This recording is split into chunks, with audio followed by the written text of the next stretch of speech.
देवी भागवत सुनने वाले सभी भक्तजनों को पूर्ण चंद्र पांडे का सादर प्रणाम। भक्तजनों, मानव जीवन बड़ा विलक्षण है। 84 लाख योनियों के बाद बड़ी मुश्किल से यह देह मिलती है।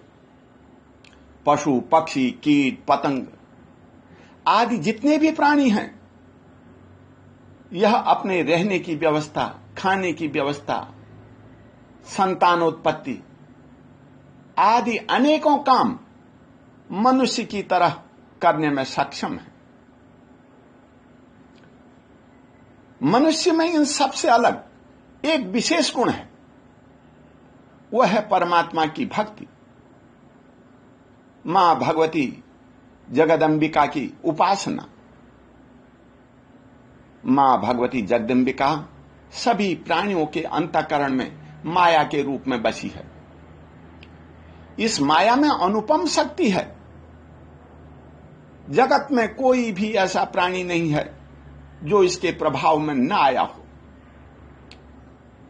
मनुष्य का जन्म पाते ही सभी मानवोचित गुण उसमें आ जाते हैं। संपूर्ण गुण देह से संबंध रखते हैं। देवता अथवा दानव कोई भी इस नियम का उल्लंघन नहीं कर सकता। भूख लगना, प्यास लगना, नींद, भय, आलस्य, हर्ष, अभिमान, बुढ़ापा और मृत्यु, ये सभी देह के साथ ही उत्पन्न होते हैं।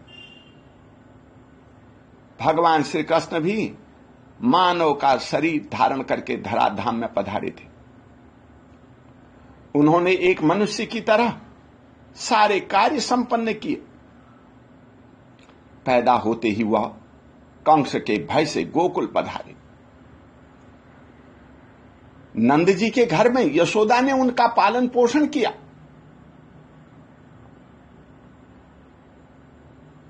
कंस श्री कृष्ण को मार डालना चाहता था। अनेक प्रयास किए, लेकिन श्री कृष्ण नहीं मारे गए। जो मारने आए थे वही मारे गए। जब भगवान श्री कृष्ण कुछ बड़े हो गए, कंस ने अकुरु जी को भेजा और कहा, उन दोनों बालकों को मथुरा बुला करके ले आओ।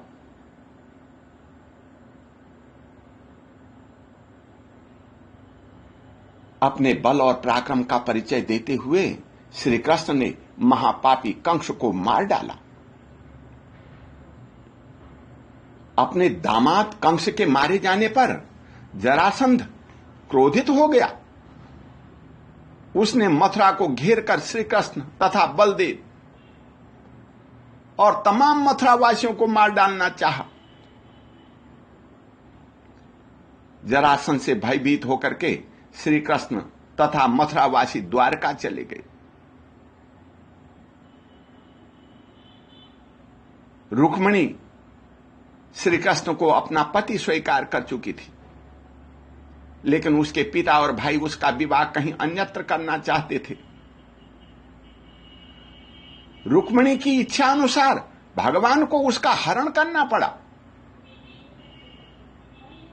अपनी पत्नी सत्यभामा की इच्छा पूर्ति के लिए श्री कृष्ण को कल्प वृक्ष लेने देवलोक जाना पड़ा। वे अपनी पत्नी को प्रसन्न करने के लिए स्वर्ग से कल्प वृक्ष लाना चाहते थे, लेकिन इंद्र ने रोक लिया। तब श्री कृष्ण और इंद्र का बड़ा युद्ध हुआ।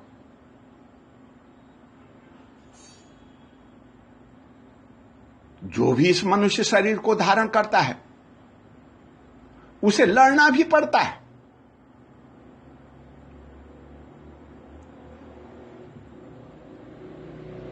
नर हो या नारायण, उसे मानवोचित सभी कर्म करने पड़ते हैं। यही प्रकृति का नियम है। नर देह पाकर के ये मानवोचित सभी कार्य हरेक को करने ही पड़ते हैं। जो इन सभी कर्मों को पूर्ण रूप से नहीं करता वह नारायण नहीं बन सकता।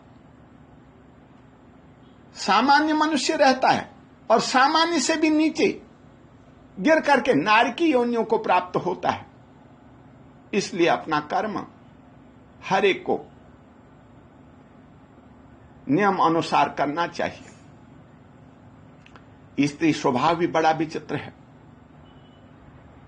पुत्र की कामना हर स्त्री को होती है।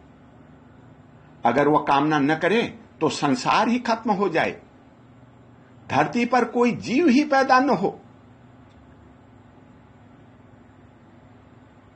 एक दिन जामवती ने श्री कृष्ण से कहा, हे प्रभु, आप मेरे पति हैं, मेरा विवाह मेरे पिता ने आपके साथ किया है। आपके कृतित्व के बगैर, आपके संसर्ग के बगैर मैं पुत्रवती नहीं हो सकती। आप मुझे भी सुयोग्य पुत्र प्रदान करने की कृपा करें।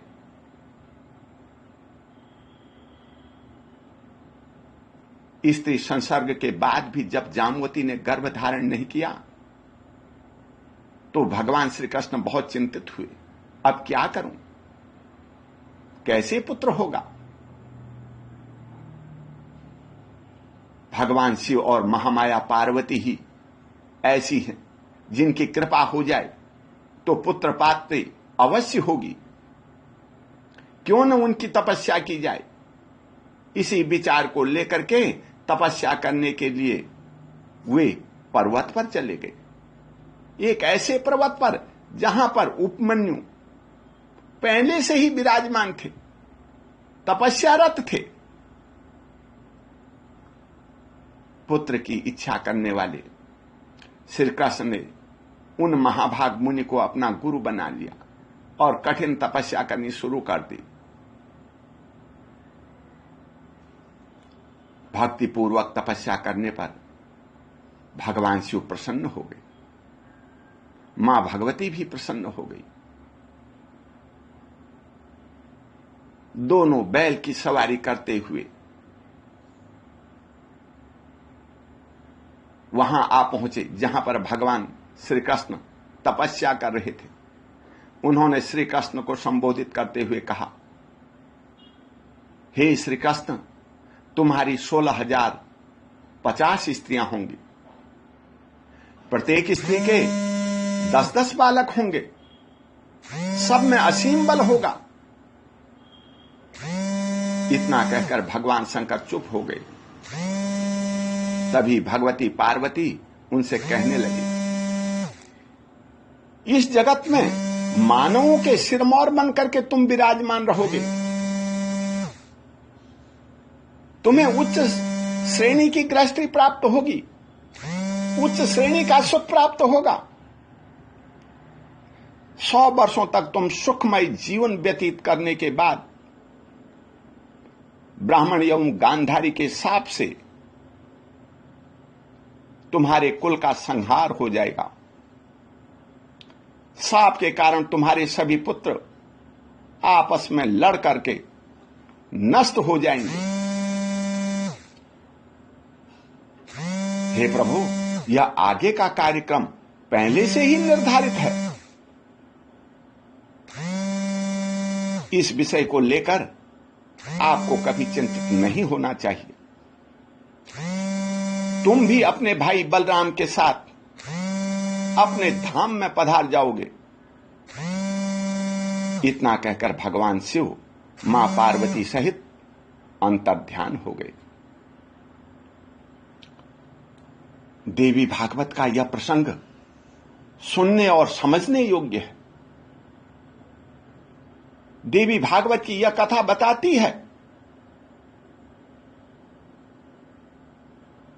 जो भी प्राणी इस संसार में आता है, मनुष्य देह धारण करता है, प्रारब्धवश उसके सभी कर्म पहले से ही निर्धारित हो जाते हैं। क्या करना है, सब कर्म पहले से निश्चित हैं। यदि मनुष्य यह समझ बैठता है कि मैं कर्म करने वाला हूं, मैं सब कुछ कर सकता हूं, इसी देहाभिमान के कारण वह दुखी रहता है। भगवती योगमाया संसारी प्राणियों पर कृपा करके ही उनकी रचना करती है। देवता और दानव सभी पर माया की गहरी छाप पड़ी है। सभी उनकी अधीनता में रहकर व्यवहार करते हैं। केवल एक भगवती भुवनेश्वरी ही ऐसी है जिन पर किसी का शासन लागू नहीं होता। त्रिलोकी में इनसे बढ़कर कोई देवता नहीं है। मैं उस परब्रह्म स्वरूपणी भगवती भुवनेश्वरी का ही अंश हूं। जब मैं भी ब्रह्म ही हूं,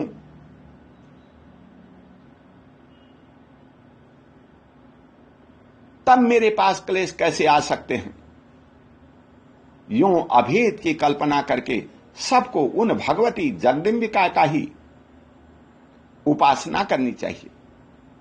उपासना के प्रभाव से प्राणी शीघ्र ही जगत जाल से मुक्त हो जाता है।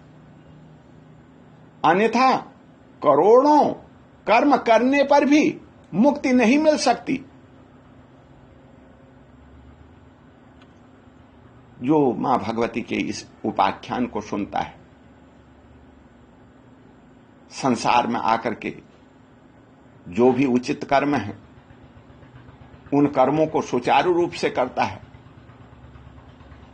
वह भगवती के परम धाम को चला जाता है।